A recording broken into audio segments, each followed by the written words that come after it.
Hi guys, today we're looking at a dual lens dashboard camera by a company called Z-Edge, and it's called the S3 Stealth. It says Stealth dual lens car dash camera, 150 degrees viewing angle, front and back, dual recording in full HD 1920x1080p or front lens only in WQHD 2560 by 1440. It's got a 2.4 LCD screen with picture in picture. Oh, that's what PIP stands for, picture in picture.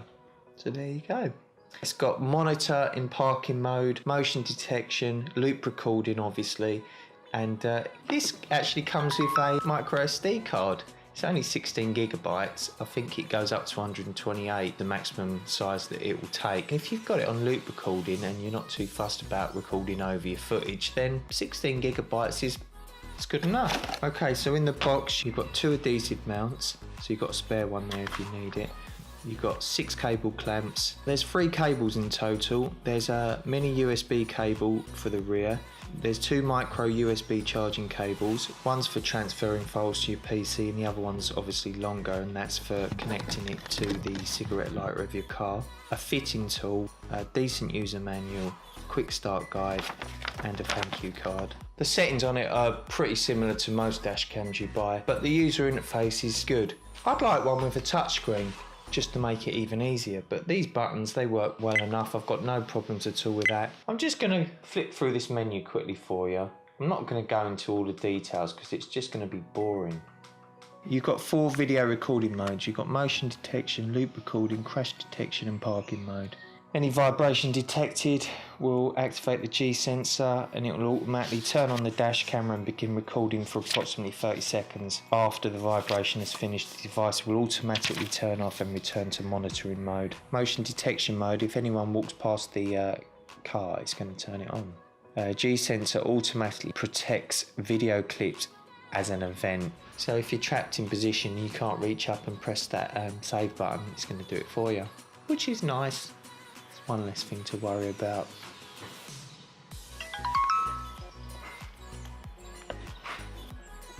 I love the size of it and I like how easy it is to slip it out and slip it in. Obviously it's black and there's only really one small chrome area around the lens. It sort of blends in with the rear view mirror, so from the front you wouldn't even really notice that there was a camera on you. There's no like swivelly mount, so when you stick this on the windscreen, you just got to be very careful that you're putting it nice and square and where it wants to be, because once you've stuck it on, then really you've got no tilt on it. Right, when I did it on mine, I just wetted a little bit of kitchen roll and I stuck it right where I wanted the corner of the bracket to be, and then I knew exactly where to put it. And I actually like it because sometimes on those mounts you get a bit of vibration and it destroys the picture quality.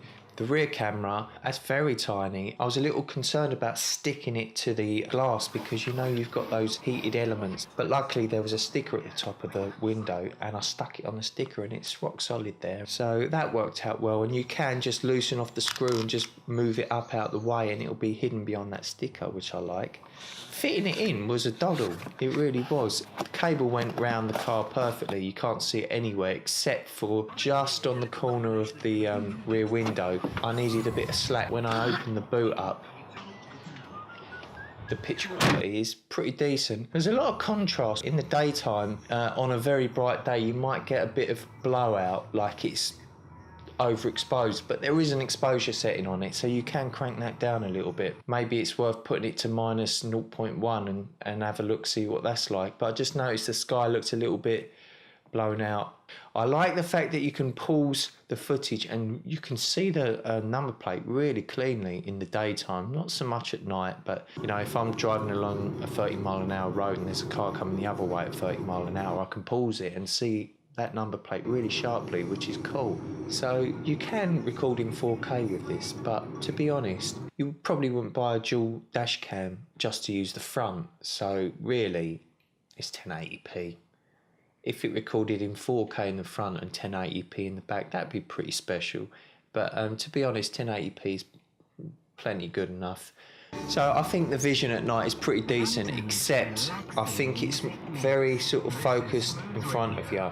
To the sides, it looks a little bit dark, almost like there's a vignette round it. So as long as whatever's happening is happening in that front portion and the rear portion, you're fine. But if it's happening right on the corner of the footage, you might struggle a little bit. Sound on it's pretty decent. My other half has been driving to work and back, and I've watched the footage, and I've got her singing along to songs, talking to herself all the time. So, first sign of madness, isn't it? This is staying in my car, and I've got quite a few others, and this is the one I'm going to use. So that's sort of an indication of what I think of the product. As for the price, just click the link in the description below to see the updated price. Oh bollocks, I better tell you what it is. 1 second. On Amazon.com is currently $159. So there's the UK price, guys. $129.99 reduced down from $199.99, which I think might be a little bit tasty, to be honest. But $129.99 is pretty decent price. It's got 71 reviews and it's almost 5 stars. There's a lot of happy customers there. Like I say, there's links in the description so you can go and read those if you like. So there you go, that's the S3 Stealth by Z-Edge, the dual dashboard camera. Hope you found this review useful. If you've got any questions about the product, let me know in the description below. If you enjoyed it, give me a thumbs up, and I'll see you soon, guys.